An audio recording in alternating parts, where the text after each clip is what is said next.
memories, dreams, and reflections should consist of jelly is simply too strange to understand. All I can see in front of me is matter. Yet I know that if I stray into the wrong area, into what neurosurgeons call eloquent brain, I will be faced by a damaged and disabled patient when I go round to the recovery ward after the operation to see what I have achieved. Brain surgery is dangerous, and modern technology has only reduced the risk to a certain extent. I can use a form of GPS for brain surgery called computer navigation, where, like satellites orbiting the Earth, infrared cameras face the patient's head. The cameras can see the instruments in my hands, which have little reflected balls attached to them. A computer connected to the cameras then shows me the position of my instruments in my patient's brain on a scan done shortly before the operation.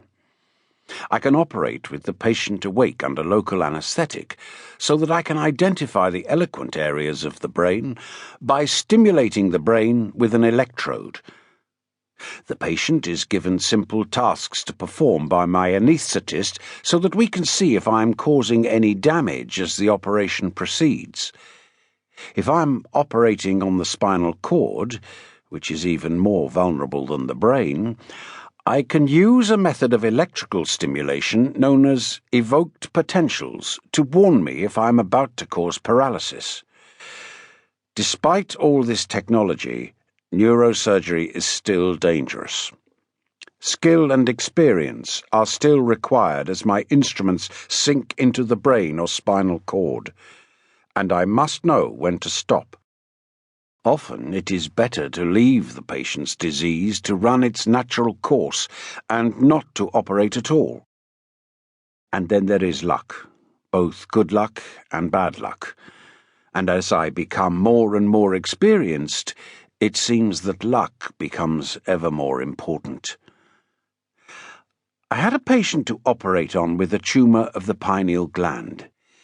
In the 17th century, the dualist philosopher Descartes, who argued that mind and brain are entirely separate entities, placed the human soul in the pineal gland. It was here, he said, that the material brain, in some magical and mysterious way, communicates with the mind and with the immaterial soul. I don't know what he would have said if he could have seen my patients looking at their own brains on a video monitor, as some of them do when I operate under local anesthetic. Pineal tumours are very rare. They can be benign and they can be malignant. The benign ones do not necessarily need treatment. The malignant ones can be treated with radiotherapy and chemotherapy, but can still prove fatal. In the past, they were considered to be inoperable, but with modern microscopic neurosurgery, this is no longer the case. It is usually now thought necessary to operate at least to obtain a biopsy and confirm the type of tumour so that you can decide how best to treat the patient.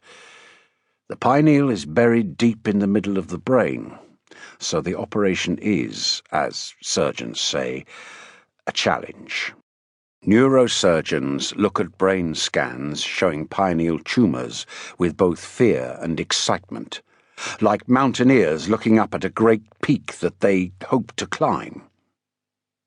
This particular patient had found it very hard to accept that he had a life-threatening illness and that his life was now out of his control. He was a high-powered company director. He had thought that the headaches which had started to wake him at night were caused by the stress of having had to sack so many of his employees in the aftermath of the financial crash of 2008. It turned out that he had a pineal tumour and acute hydrocephalus. The tumour was obstructing the normal circulation of cerebrospinal fluid around his brain, and the trapped fluid was increasing the pressure in his head. Without treatment, he would go blind and die within a matter of weeks. I had had many anxious conversations with him over the